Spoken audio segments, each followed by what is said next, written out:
Job Seekers. This is Mark, and you probably just got through seeing me. If you're looking at my timeline, I just did a panel that was about an hour long.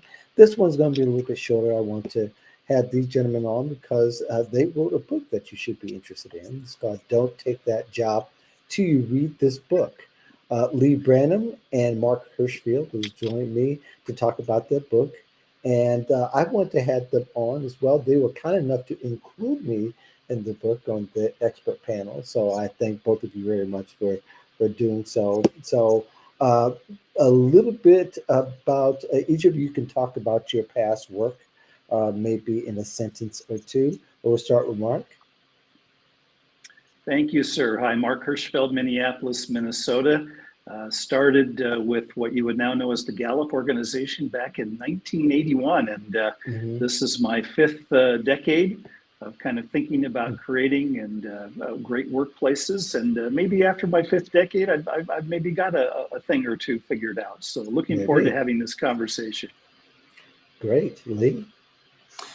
Well, I am a disciple of Richard Bowles, the author of What Color is Your Parachute? He helped me change my careers back in the 70s. And then I worked with Mark in the Heartland region of Right Management Consultants and had a long career doing career coaching in the outplacement career transition industry until I started researching employee retention and started my own company, Keeping the People, back in the early 2000s, and have been doing that ever since. And Mark and I have written a book together previously, and Hmm. Mark suggested we take a look at how the reasons people leave could be looked at from another perspective, the job Hmm. seeker's perspective, Hmm. and suggested we write a second book together. And so that's what we've done. Yes, and a big shout out to Bill Holland, who um, we connected through that we've all known for a number of years. Mark, I know you know uh, Yes. uh, Bill, and Lee, I know you've gone back, but I came in contact with Lee through his work on I believe it's the 7 reasons why employees leave. Right. uh, back in the early days of my blog back in 2011. And that's a long story with itself, but I want to give a shout out to Bill, as I'm sure he'll be listening at some particular point. But I want to get this kind of go along with Lee, as you were saying that this is kind of part two for you, but in the sense that you're trying to keep people from making the same mistakes maybe they made the last time, as opposed to figuring out this is not the place for me. Isn't that right? That's pretty much it. I think most people have a horror story about taking a job and then fairly quickly realizing, there's some nasty surprises I wasn't expecting. Hmm. And we've been collecting some of those stories and put them in the book. But the main purpose of the book was to look at all the possible pitfalls, the main reasons employees leave, and flip the coin and look at it and say, these might be one of the reasons you would leave your next employer. Hmm. And so we go through them one at a time. But we first talk about who are you, and we have some self-assessment exercises at the beginning of the book. And Hmm. then the second chapter is how to go about the job search in such a way that you have a large enough uh, range of options of possible employers that it's more likely that you have the right fit company included. Yes, and both of you have done career coaching over time. I don't do one-on-one coaching. I don't think you guys do either. But it's not really so much of a new concept, except it's a concept being amplified amplified at this particular time. Isn't that right, Mark? It absolutely is. I mean, I think we have focused, and job seekers focus on what the literature calls, person job fit, and that's super important. That do my strengths, do my skills, interests, and abilities fit with the job? What we're Hmm. suggesting to job seekers is that they also need to think about a different kind of fit, but equally as important. and that is person culture fit. Do we fit within this particular culture? And we use the lenses from Leigh's book to say, what is the leadership like? What are career opportunities like? And the factors that we know that if people don't experience those things, oftentimes can lead them to being demoralized and then in turn leaving. And so we thought, again, as Leigh mentioned, we just kind of turn that coin on the other side and let the job seekers use those lenses to say, is this going to be a good fit for me, not only in the job and the responsibilities, but a good fit from a cultural perspective as well. Yeah. So, Leigh, what do you think is the one thing you see playing out now?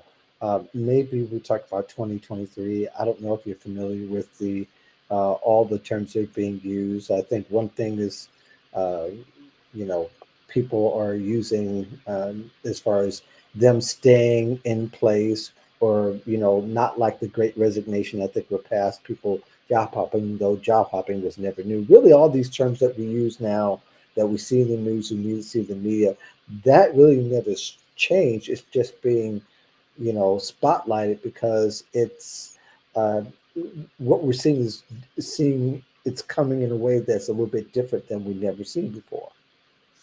Well, we have to really step back and think about the pandemic effect. And what Mm-hmm. really happened was people had the money coming from the government. They had a little bit of cushion if they lost their jobs. And a lot of people took the time to really think about, what is it that I really want?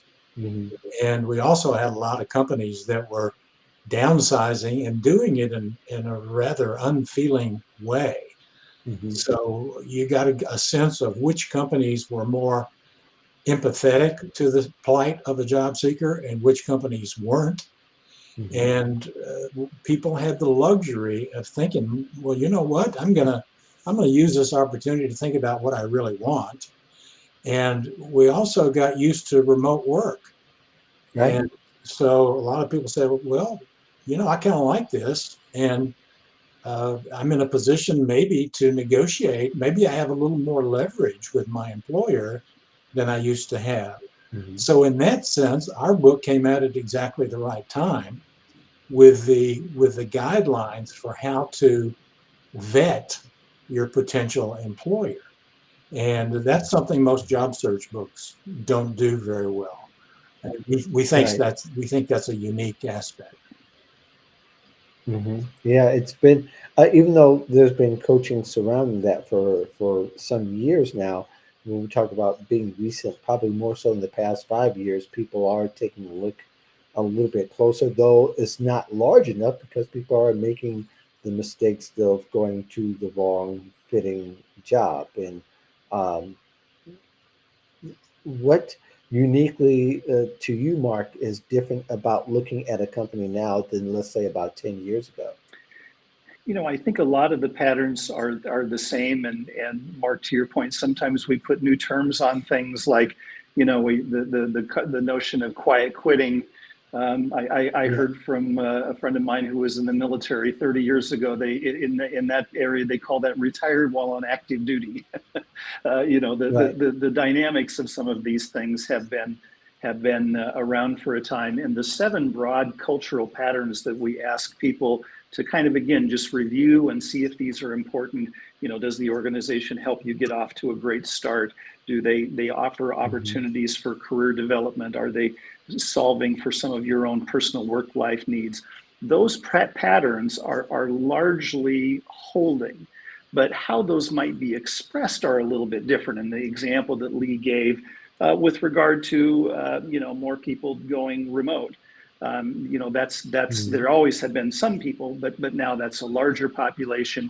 And what can we do to find out as job seekers that if I'm in a remote role or a hybrid role or a full-time role, those are newer concepts or how they're doing. But we can still look at those broad patterns and say, if I'm going to be a remote person, do I still feel like this is a place where I can be recognized and have opportunities to grow? What's the leadership like, and et cetera. So the broad patterns we think are holding, but how those might be expressed within these just remarkable new dynamics that have come in the last few years, there certainly are many important things for people to consider within these 7 broad patterns of why good people tend to be demoralized and leave if these broad patterns aren't evident in their work experience. Yeah, we're kind of all hoping that the old way of thinking will just go away, but of course, it won't go away by osmosis.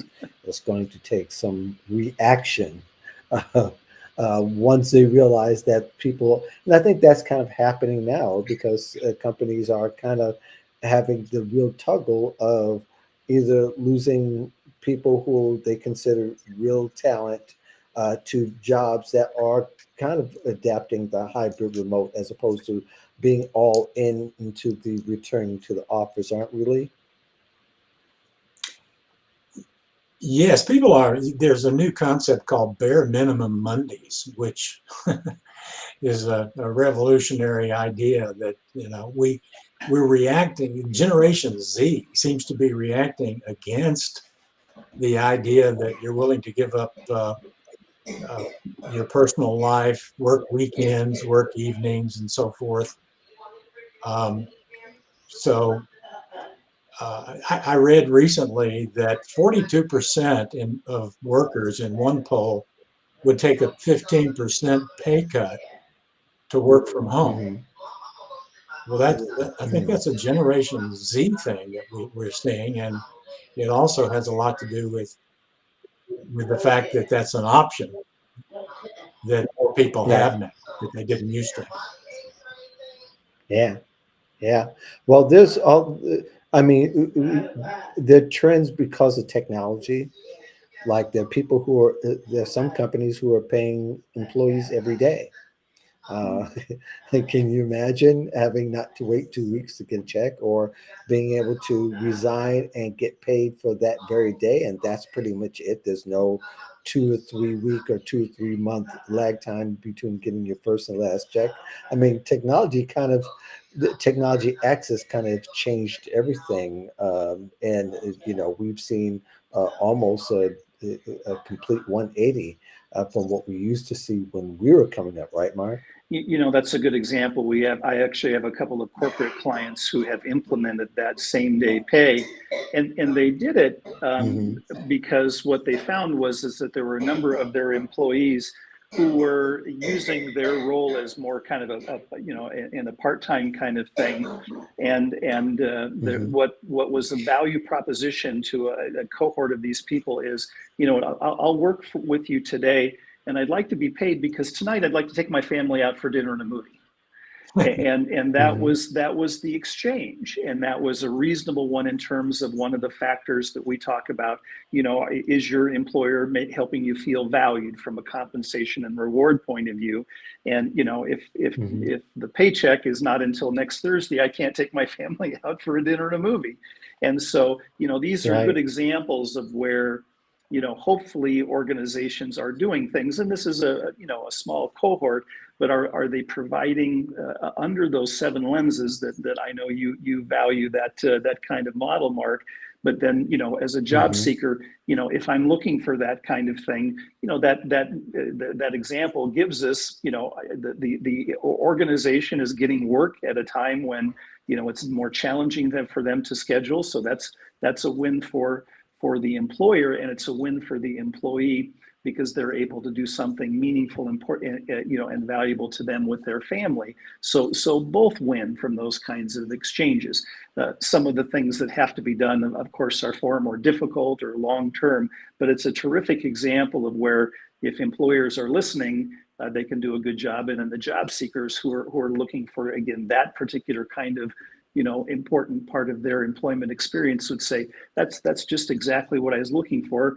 I'm going to work hard so that I can earn that paycheck and then go do something important and enjoyable with my family. Absolutely. So to get both of you out of here on this last particular question, I'd like each of you start with you, Mark, and talking about what would you say has been the one key thing that really works for people to find the right culture or the right job to work for and the right culture to fit in. Yeah, it's such an important thing. And again, Mark, with the advent of social media and all of that, there certainly are ways that people can connect or, gain information online about a Mm-hmm. prospective employer, reviews on various kinds of sites, et cetera. But I think if you stop there, you're losing the opportunity to gain additional insights from that old-fashioned Mm-hmm. just personal networking and developing relationships and finding out from, oh, I see somebody on social media who's a former employer at employee who I know, and making those connections, whether it be someone who is working at a target company, a former employee, perhaps someone providing services to those companies. There are lots of folks who have a good sense of an organization and that so-called person culture fit, and just do that Mm-hmm. extra homework so that you have a strong level of confidence that when you're joining a company, you do really know a lot about the culture, good, bad, and otherwise, and have made a far more informed decision as a result of doing that just a little additional effort. Yeah, Leigh, I'm sure you agree, and you want to add as Well, well. I'll point out that in each of our chapters and each of the lenses that we suggest you look through before joining a particular culture, there are questions Mm-hmm. to ask during the interview. And most job seekers don't ask enough questions. We probably give them too many in the book to think about asking. So You do give they're going quite to a have to bit. decide which ones of these questions are most appropriate, because you can also ask too many in a job interview. So you need to weave them into a back and forth discussion if you can. But for example, if you're interested in career advancement, then and you want to look at whether the company uh, considers a broad range of ways to advance and grow, you might ask, can you tell me about somebody who moved sideways in the company in order to eventually move up? And if they can't give you an example of Mm-hmm. that, then that may not be the right culture for you.